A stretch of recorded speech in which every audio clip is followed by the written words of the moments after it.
Good morning students.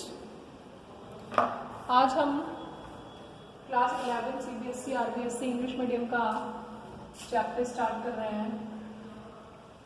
Chapter number 5। Okay,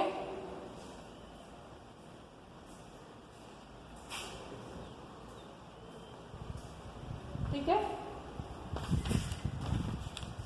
state of matter, chapter का नाम क्या है? स्टेट ऑफ मैटर, ठीक है। It is the lecture first and it is the introductory lecture. इसमें हम इंट्रोडक्शन पढ़ेंगे कि इस चैप्टर में हमने क्या क्या पढ़ना है। अब आप देखिए कि अभी तक आपने फर्स्ट चैप्टर जब हमने स्टार्ट किया था तो सबसे पहले हमने क्या देखा था? What is matter. मैटर आपको पता है क्या होता है? Matter is solid, liquid and gas, ठीक है। स्टेट ऑफ मैटर में हम जनरली यहां पर हम इस चैप्टर में हम स्टेट ऑफ मैटर में किस चीज को डिस्कस करेंगे? जो गैस है, we will discuss the various types of velocity of gases, कि गैस की कौन कौन सी वेलोसिटीज हैं, कौन कौन से वेग हैं, गैसेस की काइनेटिक थ्योरी क्या है, गैस किस तरीके का बिहेव शो करती है। तो हमारा पूरा चैप्टर इसी पर है। इसमें जब हम चैप्टर को स्टार्ट करते हैं तो सबसे पहले देखिए हमारे पास क्या होता है। जब हम मैटर के बारे में बात करते हैं, एक मैटर जो है वो वाकई में किससे मिलकर बना है? पार्टिकल से मिलकर बना है। किससे मिलकर बना है? कणों से मिलकर बना है, पार्टिकल से मिलकर बना है। Particles means they may be atom, they may be molecule and they may be ion. Okay, तो पार्टिकल्स के फॉर्म में वो एटम भी हो सकता है, मॉलिक्यूल भी हो सकते हैं और आयन भी हो सकते हैं, ठीक है। अब कोई भी मैटर जो है वो इन स्टेट्स में मिलता है। तो अब आप देखिए, जब आप सॉलिड के बारे में डिस्कस करते हैं, सॉलिड के बारे में सोचते हैं या लिक्विड के बारे में सोचते हैं, गैसेस के बारे में जब हम डिफरेंशिएट करते हैं तो हमारे पास एक टर्म आती है। तो यहां पर एक टर्म अराइज होती है, दैट इज इंटरमॉलिक्यूलर फोर्सेस। कि इंटरमॉलिक्यूलर फोर्सेस क्या है? इंटरमॉलिक्यूलर फोर्सेस, ठीक है। तो इंटरमॉलिक्यूलर फोर्सेस इनफैक्ट क्या है? दोज फोर्सेस, इंटरमॉलिक्यूलर फोर्स क्या है भाई? मैटर जो है वो सॉलिड से मिलकर बना है, लिक्विड से मिलकर बना है, गैस से मिलकर बना है। अब जैसे गैस है फॉर एग्जांपल H2N2 CO2, ठीक है।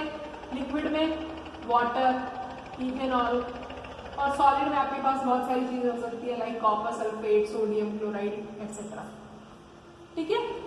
तो ये सारी चीजों में आप देखिए क्या एंगेज है? एटम है, या तो फिर कहीं मॉलिक्यूल है तो कहीं आयन है, ठीक है।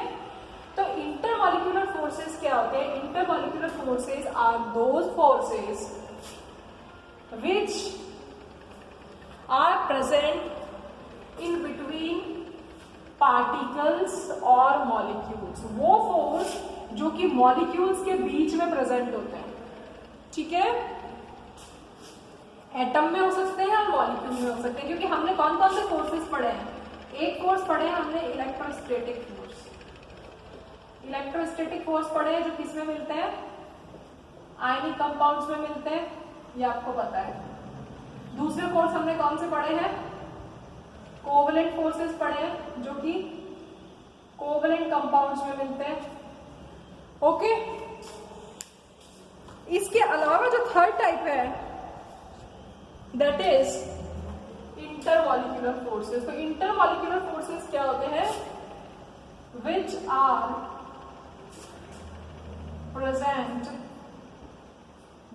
Present in between particles, between interacting particles,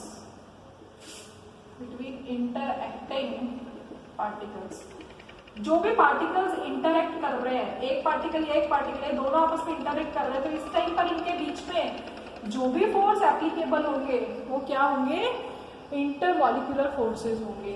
अब ये पार्टिकल्स जो है वो क्या हो सकते हैं, एटम्स और वी कैन से मॉलिक्यूल्स। कि जो पार्टिकल्स है उसमें यदि दो एटम पार्टिसिपेट कर रहे हैं, इंटरेक्ट कर रहे हैं, तो उस टाइम पर जो फोर्सेस है, और दो मॉलिक्यूल्स जब इंटरेक्ट कर रहे हैं, then the which type of force are applicable, known as intermolecular forces. Okay, clear? ठीक है। अब ये जो इंटरमॉलिक्यूलर फोर्सेस हैं ये कैसे कैसे हो सकते हैं, ये अट्रैक्शन के भी हो सकते हैं और रिपल्शन के भी हो सकते हैं, यानी दो एटम के बीच में रिपल्शन भी हो सकता है और अट्रैक्शन भी हो सकता है। ठीक है, तो ये जो फोर्सेस हैं, इन फोर्सेस के बारे में, इंटरमॉलिक्यूलर फोर्सेस के बारे में, इन फोर्सेस को सबसे पहले किसने बताया, जॉनसन ने बताया। ठीक है, जॉनसन वॉन डर वॉल ने बताया, इसलिए इन फोर्सेस का अनदर नाम is van der Waals forces. ठीक है, तो इनको हम क्या कहते हैं, इन्हें हम वॉन डर वॉल्स फोर्स भी कहते हैं। तो whenever we talk about intermolecular forces, the forces which is acting in between interacting particles or acting on interacting atoms or molecules, these forces are known as van der Waal forces। अब ये force कौन कौन से हो सकते हैं, देखिए ये फोर्सेस कौन कौन से हो सकते हैं, ये हो सकते हैं डाइपोल डाइपोल, ओके, ये हो सकते हैं dipole induce dipole, induce dipole, और कौन से हो सकते हैं, लंडन फोर्सेस और डिस्पर्शन फोर्सेस। टाइप्स के बारे में मैं बता रही हूँ कि जो वॉन डर वॉल फोर्स के बारे में हम डिस्कस कर रहे हैं, ये फोर्स कौन कौन से हो सकते हैं। ठीक है, इसके अलावा फोर्थ टाइप है हाइड्रोजन बॉन्ड, ये भी एक टाइप का वॉन डर वॉल फोर्स है। ठीक है, तो first we will talk about dipole dipole forces. समझ में आ रहा है कि क्या बता रही हूँ, इंटरमॉलिक्यूलर फोर्सेस क्या है।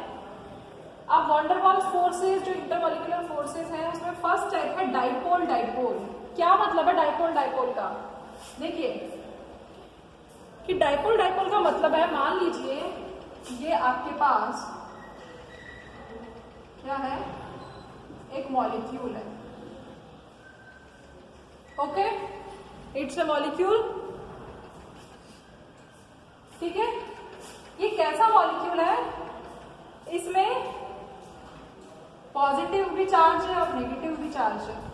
पॉजिटिव पार्शियल चार्ज, इसको हम बोलते हैं डेल्टा, ये किस चीज को बता रहा है, पार्शियल पॉजिटिव। ये इस तरीके का जो भी हम बनाएंगे निशान डेल का, इसको हम बोलते हैं पार्शियल, यानी पार्शियल पॉजिटिव चार्ज है और पार्शियल नेगेटिव चार्ज है यदि किसी मॉलिक्यूल में। जैसे फॉर एग्जाम्पल मान लीजिए H है और Cl है, यानी एक मॉलिक्यूल है, क्या है वो मॉलिक्यूल, HCl।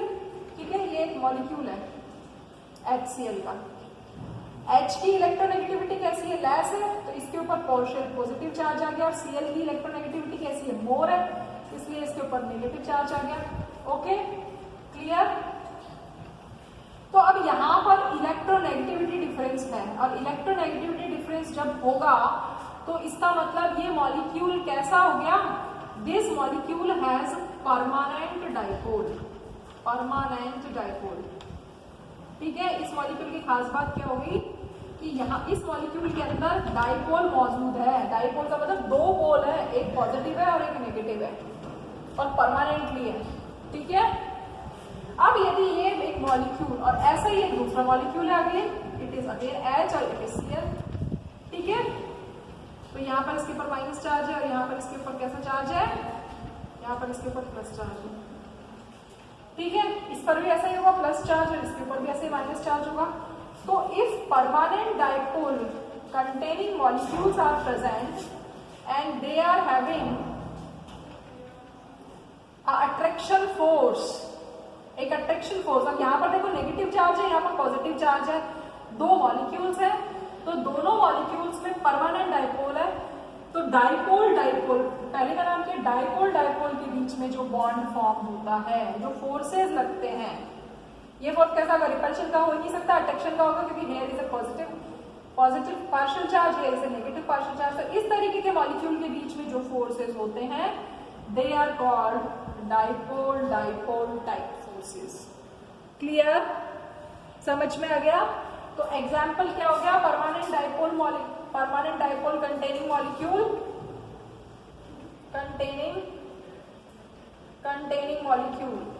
ऐसा मॉलिक्यूल जिसमें परमानेंट डाइपोल है, एग्जाम्पल है HCl।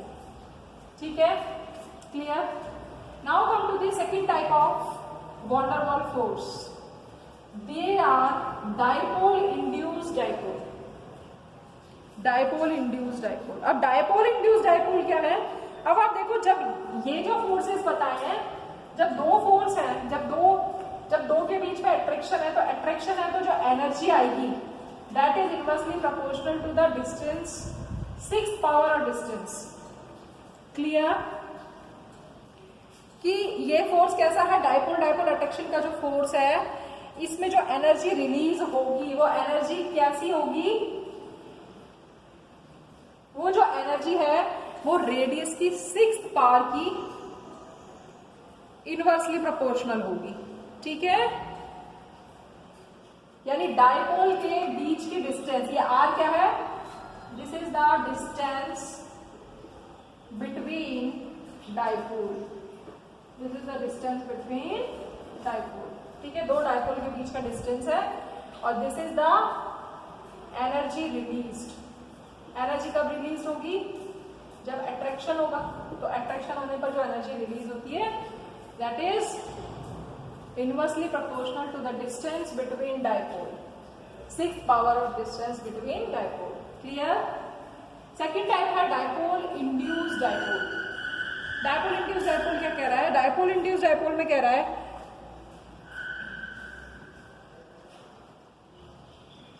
इसमें देखो, डाइपोल इंड्यूस्ड डाइपोल, जैसा नाम से पता पड़ रहा है, एक तो डाइपोल है, ये तो डाइपोल है, प्लस और माइनस, यानी डाइपोल किसमें होगा, डाइपोल यदि किसी में है तो वो कैसा वाला मॉलिक्यूल होगा, परमानेंट डाइपोल मॉलिक्यूल होगा। ठीक है, permanent dipole moment containing molecule. Clear? कि एक मॉलिक्यूल जिसमें परमानेंट डाइपोल मोमेंट है, इसका मतलब पार्शियल चार्जेस में जो डिफरेंस है, यदि ये मॉलिक्यूल किसके पास आता है, if it comes near an atom, यदि ये किसी एक एटम के पास आता है, ठीक है, ओके, तो जब ये एक एटम के पास आता है या एक मॉलिक्यूल के पास आता है, तो इस मॉलिक्यूल, ये मॉलिक्यूल कैसा है, न्यूट्रल है, उदासीन है, कैसा मॉलिक्यूल है ये, न्यूट्रल, तो इसमें क्या आ जाता है, डाइपोल इंड्यूस हो जाता है, डाइपोल इंड्यूस हो जाता है इसके अंदर। क्लियर? जैसे मान लो, ठीक है, तो इसमें क्या आएगा, जब यहां पर कैसा चार्ज आ जाएगा, इस पर पॉजिटिव चार्ज आ जाएगा, और यदि इस पर पॉजिटिव चार्ज आए तो इस पर कैसा चार्ज आ जाएगा, माइनस चार्ज आ जाएगा। तो डाइपोल इंड्यूस्ड डाइपोल, यानी एक परमानेंट डाइपोल मोमेंट वाले मॉलिक्यूल, एक मॉलिक्यूल जिसमें परमानेंट डाइपोल है लाइक HCl, जब ये एक दूसरे मॉलिक्यूल में आता है, दूसरे मॉलिक्यूल के पास आता है, मॉलिक्यूल क्या है, लाइक Cl। अब Cl, अब आप कहोगे देखो Cl के साथ आता है, ये Cl कैसा है, Cl में इसकी इलेक्ट्रोनेगेटिविटी और इसकी इलेक्ट्रोनेगेटिविटी, दोनों की इलेक्ट्रोनेगेटिविटी सेम है, तो इसका मतलब किसी के ऊपर प्लस और किसी के ऊपर माइनस चार्ज नहीं है, यानी ये मॉलिक्यूल कैसा है, न्यूट्रल मॉलिक्यूल है। और जब ये न्यूट्रल मॉलिक्यूल किसी परमानेंट डाइपोल मोमेंट के पास जाता है, तो इस पर कैसा चार्ज जनरेट हो जाता है, इसके ऊपर पॉजिटिव पार्शियल चार्ज और इसके ऊपर नेगेटिव पार्शियल चार्ज डेवलप हो जाता है, और उस टाइम पर ये जो दो मॉलिक्यूल्स हैं ये आपस में कनेक्टेड होते हैं, that force is known as dipole induced dipole. Clear? समझ में आ गया? तो न्यूट्रल मॉलिक्यूल और परमानेंट डाइपोल के बीच में जब कभी भी एक फोर्स डेवलप होगा, that is dipole induced dipole. ठीक है, थर्ड टाइप देखिए क्या कह रहा है, थर्ड टाइप है लंडन डिस्पर्शन फोर्सेस। ठीक है, तो एग्जाम्पल मैंने आपको बता दिए कौन कौन से, मैं साथ के साथ लिखती जा रही हूँ, आप इसको समझते जाएंगे। नेक्स्ट है डिस्पर्शन फोर्सेस और लंडन फोर्सेस। डिस्पर्शन फोर्सेस और लंडन फोर्सेस किस टाइप के मॉलिक्यूल्स के बीच में होता है? नॉन पोलर मॉलिक्यूल के बीच में होता है। जैसे मान लो ये एक एटम है, नॉन पोलर मॉलिक्यूल भी हो सकता है और एटम भी हो सकता है। If we have a non-polar atom, for example, it is the nucleus and it is the minus charge around nucleus, so it is symmetrically charge arranged. इसकी चारों तरफ चार्ज अरेंज है symmetrically, ठीक है। ये मॉलिक्यूल कैसा है? नॉन पोलर है। अब क्या होता है? एट एनी इंस्टेंट किसी भी क्षण पर, एट एनी इंस्टेंट का मतलब किसी भी क्षण पर, यदि यहाँ पर इलेक्ट्रॉन जो चक्कर लगा रहे हैं, इसके चारों ओर जो electron are circulating in shells, यदि वो किसी भी कारण से इसके पास आ जाए, ठीक है, इलेक्ट्रॉनों की किसी भी इंस्टेंट पर इलेक्ट्रॉन्स की पोजीशन के कारण क्या होता है? इस पर नेगेटिव चार्ज जनरेट हो जाता है और इस पर positive charge, partial positive charge generate हो जाता है। तो ये जो नॉन पोलर मॉलिक्यूल था, it becomes at any instant, it becomes what? Dipole, ठीक है। तो एट एनी इंस्टेंट, किसी इंस्टेंट पर क्या हुआ? ये जो नॉन पोलर मॉलिक्यूल था, जो जिसमें सिमेट्रिकली चार्ज का डिस्ट्रीब्यूशन था, अभी ये किसमें बदल गया? इंड्यूस डाइपोल में, यानी डाइपोल इंड्यूस हुआ है इसमें। इंड्यूस का मतलब प्रेरित होना, परमानेंट का मतलब तो कोई चीज पहले से है, इंड्यूस का मतलब प्रेरित हुई है, इंड्यूस डाइपोल हो गया, ठीक है। इंड्यूस डाइपोल का मतलब अब ये जो थोड़ी देर पहले जो ये नॉन पोलर था, अब ये कैसा हो गया? ऐसा हो गया, एक तरफ प्लस चार्ज आ गया, एक तरफ इसके ऊपर माइनस चार्ज आ गया। तो अब ये कैसा हो गया? इंड्यूस डाइपोल मॉलिक्यूल और एटम हो गया। क्लियर? ठीक है। अब यदि ये किसी दूसरे मॉलिक्यूल के पास, जो कि कैसा है? अगेन नॉन पोलर है, के पास जाएगा, तो in that case again there is a charge induced. There will be a positive charge, there will be negative charge. Okay, so this will be non-polar induced dipole. Clear? At any instant it becomes dipole. समझ में आया? तो ये कैसा हो गया? London forces और dispersion forces हो गए, ठीक है। क्लियर? तो लंडन डिस्पर्शन फोर्सेस कब होते हैं? नॉन पोलर मॉलिक्यूल और एटम के बीच में होते हैं, सिमेट्रिकली डिस्ट्रीब्यूशन होता है। किसी भी इंस्टेंट पर यदि किसी भी एटम में या मॉलिक्यूल में डाइपोल जनरेट हो जाए तो वो इंड्यूस डाइपोल कहलाता है। एंड इंड्यूस डाइपोल यदि किसी अगेन नॉन पोलर मॉलिक्यूल के कांटेक्ट में आए तो उसमें फिर से, तो ये जो टाइप बताया आपको लंडन डिस्पर्शन फोर्सेस, वाकई में इसको हम इंस्टेंटेनियस इंड्यूस डाइपोल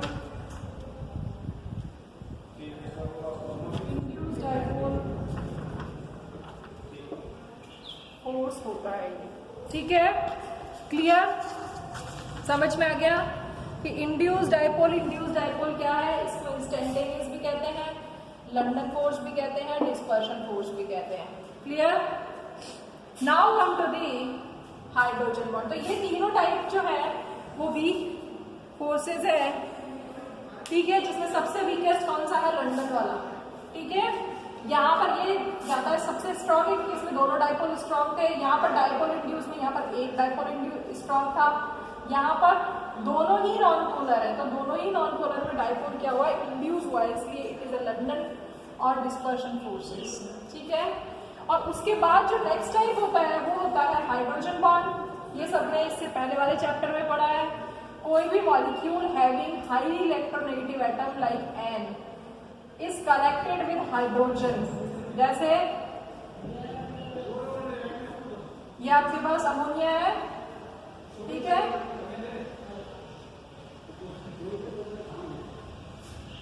ये आप देखो H H H highly electronegative atom is connected with another hydrogen atom with a dotted line.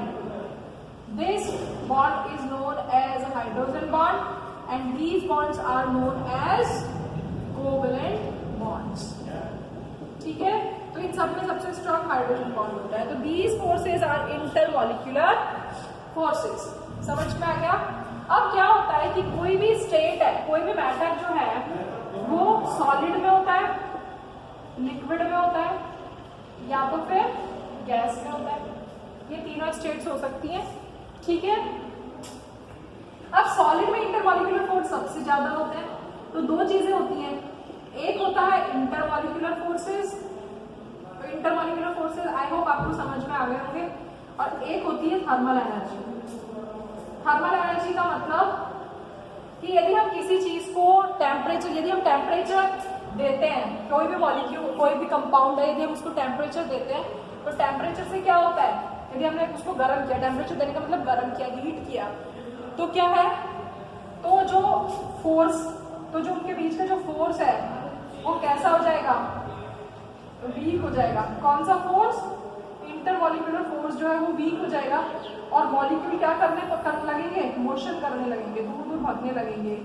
तो यदि थर्मल एनर्जी वो एनर्जी होती है जब हम मॉलिक्यूल को हीट करते हैं, उस टाइम पर जो एनर्जी रिलीज होती है दैट इज थर्मल एनर्जी।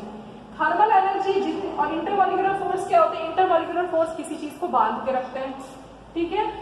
तो यदि मान लीजिए थर्मल एनर्जी बढ़ती चली जाएगी, थर्मल एनर्जी बढ़ाते जा रहे हैं हम मॉलिक्यूल की, मीन्स हम टेम्परेचर को बढ़ाते चले जा रहे हैं, तो यदि हम टेम्परेचर को बढ़ाते चले जा रहे हैं तो मॉलिक्यूल किस में कन्वर्ट हो जाएगा, गैस में कन्वर्ट हो जाएगा।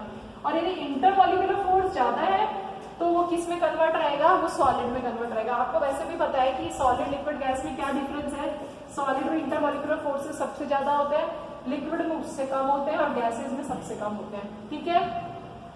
यदि आपने मान लीजिए टेम्परेचर को बढ़ाया, तो टेम्परेचर को बढ़ाने पर क्या होगा, इंटरमॉलिक्यूलर फोर्स जो है वो वीक हो जाएंगे, कमजोर हो जाएंगे, और जैसे जैसे इंटरमॉलिक्यूलर फोर्स वीक होंगे, इंटरमॉलिक्यूलर फोर्स वीक होंगे, पार्टिकल्स मूव करने लगेंगे। तो थर्मल एनर्जी बढ़ेगी तो उनकी क्या बढ़ेगी, मोशन बढ़ता चला जाएगा, उनकी गति बढ़ती चलेगी। तो ये दोनों चीजें जो है वो किसी भी मैटर की स्टेट को डिफाइन करती है।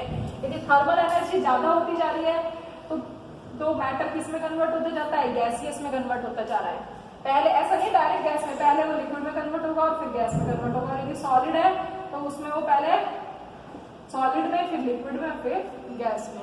तो इस तरीके से इस टॉपिक को आप पढ़ेंगे। Thank you.